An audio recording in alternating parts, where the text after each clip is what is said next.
একটা সময় ছিল যখন আমার ভেতরটা হাঁপিয়ে উঠত। ব্যস্ত শহরের কোলাহল, কাজের চাপ আর চারপাশের কংক্রিটের দেয়াল যেন ধীরে ধীরে আমার ভ্রমণের স্বপ্নগুলো ঠেকিয়ে ফেলছিল। তখনই ঠিক করলাম এবার পালাতে হবে পাহাড় প্রকৃতির কাছে। প্রথমে ভাবলাম নেপাল, হিমালয়ের দেশ, এভারেস্টের ছায়ায় এক অন্যরকম স্বাধীনতা। পরে মনে হলো ভুটানও তো আছে, সুখের দেশ, যেখানে জিডিপি নয় GNH গ্রস ন্যাশনাল হ্যাপিনেস নিয়েই মানুষ পাচ্ছে। কিন্তু প্রশ্নটা তখনই মাথায় এলো, একসাথে দুইটা তো সম্ভব না, তাহলে কোথায় যাব? আর যদি আপনি হন বাংলাদেশ বা ভারতের কেউ, তাহলে আপনার জন্য আদর্শ কোনটা, নেপাল না ভুটান? চলুন আমরা মিলিয়ে দেখি ধাপে ধাপে। ভিসা ও প্রবেশ। বাংলাদেশিদের জন্য নেপাল হলো স্বর্গ। না ভিসার দরকার পড়ে, না খুব বেশি কাগজপত্রের ঝামেলা। পাসপোর্ট থাকলে সরাসরি বিমান বা বাসে চড়ে চলে যাওয়া যায় কাঠমান্ডু বা পোখরায়। এমনকি ভোটার আইডি দিয়ে ভারত হয়ে সড়ক পথেও ঢোকা যায়। ভারতীয়দের জন্য তো নেপাল আরো সহজ, একেবারে নো পাসপোর্ট রিকোয়ার্ড লেভেলের ফ্রিডম। ভুটানে প্রবেশ একটু নিয়ন্ত্রিত।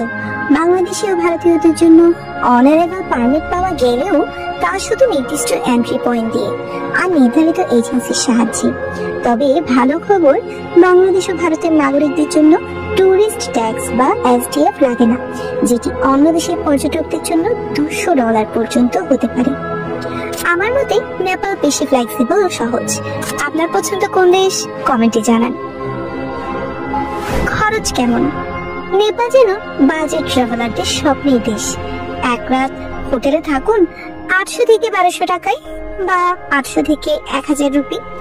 লোকাল খাওয়া, এক প্লেট মোমো বা থুকপা মাত্র 200 বা 300 টাকা। বাংলাদেশ বা ভারতের বাস, ট্রেন এমনকি বিমানেও কম খরচে যাওয়া যায়। ভুটানে যাতায়াতের খরচ তুলনামূলক বেশি। হোটেল, গাইড, লোকাল পরিবহন সবই একটু দামি। তবে পরিষ্কার শহর, নিরিবিলি পরিবেশ আর গাইডেড ট্যুর অনেকেই পছন্দ করেন। আমার এই হচ্ছে খরচ কম, নেপাল সেরা, ভুটান একটু প্রিমিয়াম। আবহাওয়া ও ভ্রমণের সময়। নেপাল ও ভুটান দুই দেশই হিমালয়ের কোল ঘেঁষা। তবে নেপালের কাঠমান্ডু, পোখরা কিছুটা নিচেতে হওয়ায় সেপ্টেম্বর থেকে নভেম্বর ও মার্চ থেকে মে ভ্রমণের জন্য একদম পারফেক্ট। পাহাড়ের সৌন্দর্য, উচ্চ মেঘের আকাশে এভারেস্টও চোখে পড়ে। ভুটানের তাপমাত্রা কম, তাই অক্টোবর থেকে ডিসেম্বর মাসে গেলেই মন ভরে যাবে। তবে শীতকালে বেশি ঠান্ডা পড়ে, জানুয়ারি ফেব্রুয়ারিতে বরফ জমে যায়। শীত সহ্য করতে পারলে ভুটান সুন্দর, না হলে নেপালই সেরা। মানুষ, কালচার আর অনুভব। নেপালের মানুষ খুব প্রাণবন্ত, উষ্ণ। একটা বাজারে ঢুকলে মিষ্টি বাংলায় কেউ বলবে, ভাই মোমো খাবেন? বাংলাদেশি আর ভারতীয়দের সঙ্গে একটি সাংস্কৃতিক আত্মীয়তা টের পাওয়া যায়।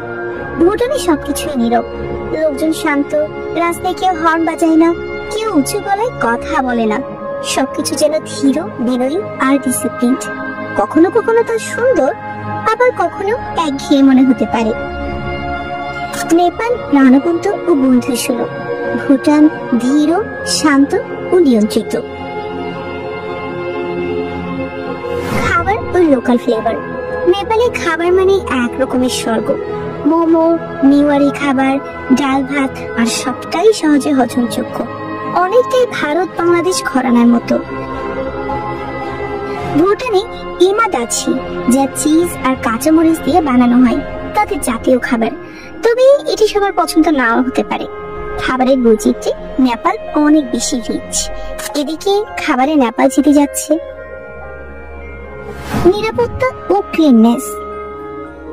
তার নিঃসন্দেহে দক্ষিণ এশিয়ার সবচেয়ে পরিষ্কার দেশগুলোর একটি। চিকচিকে রাস্তা, কম ট্রাফিক, সাজানো গোছানো শহর। তবে সন্ধ্যার পর একটু বেশি নীরব। নেপাল তুলনামূলক বেশি ব্যস্ত, বিশেষ করে কাঠমান্ডু শহর। পাহাড়ি অঞ্চলে খুবই শান্ত, তবে শহরের নিরাপত্তা বিষয়ে সচেতন থাকতেই হয়। শৃঙ্খলা নিরাপত্তায় ভুটানে গিয়ে।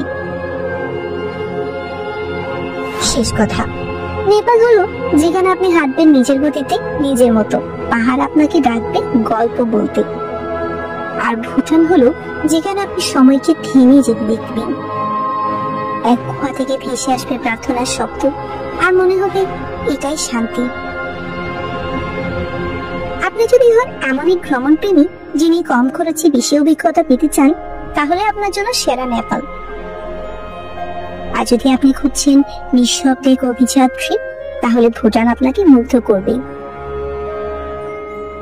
ভিডিও ভালো লাগলে সাবস্ক্রাইব করুন, কমেন্টে জানিয়ে দিন আপনি গেলে কোথায় যাবেন, নেপাল না ভুটান।